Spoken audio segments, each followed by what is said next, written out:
अगर आप भी व्हाट्सएप यूज़ करते हैं तो ये वीडियो आपके लिए।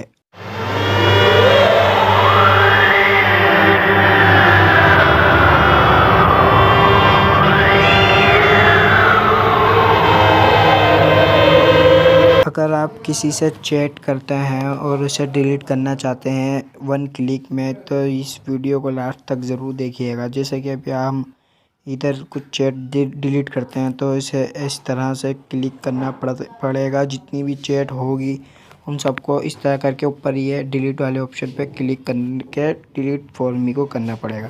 और अगर आप इन सबको करना चाहते हैं डिलीट एक साथ, तो ऊपर थ्री डॉट का ऑप्शन नज़र आ रहा होगा, उस पर क्लिक करें। उसके क्लिक करने के बाद सेटिंग पे क्लिक करें। उसके बाद आपको चौथा ऑप्शन नज़र आ रहा होगा चैट्स पे जैसे क्लिक करेंगे, थोड़ा सा स्क्रीन ऊपर करेंगे तो नीचे आपको नीचे नज़र आ रहा होगा चैट हिस्टोरी, तो उस पर क्लिक जैसे करेंगे तो डिलीट ऑल चैट। जैसे कि आप देख सकते हैं, हम बैक आते हैं, हमारे सारी चैट डिलीट हो चुकी है।